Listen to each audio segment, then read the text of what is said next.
محترمو کتونکو په پښتنه مینا سلام درته کوم. زه زاهد داوړ تاسو ته یو دعوت لرم.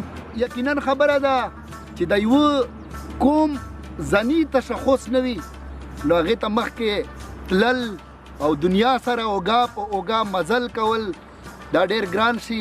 بطور یو قوم، بطور یو شخص، بطور یو تاریخ دعوت در کوم چې د خپلو اتلانو نه، د خپلو رهبرانو نه، د خپلو مټور مشرانو نه ځانونه خبر کړي، تاریخ ولولئ. او تاریخ په باره کې د نوی کتاب د ایاز یوسفزي لیکلی دی، خپل اتلانو پېژنئ.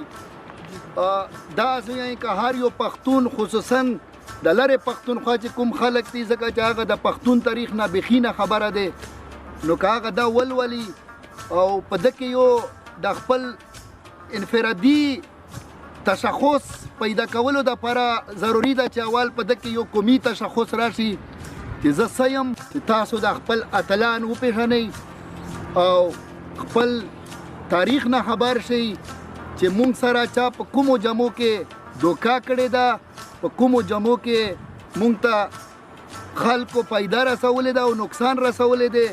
هر څه نه خبر شئ او بیا د خپل مغزه وجنګوئ چې څوک مې په غلطو لارو نه بوځي، څوک د ستاسو بچي په غلطو لارو نه بوځي او د خپل کام، د خپلې خاورې دپاره، د انسانیت دپاره، د ټولې نړۍ د پرمختګ، د امن او د سوکالۍ دپاره کردار ادا کوي. نو امید ده چې زما د دعوت په قبلوي او دا کتاب به ګورئ.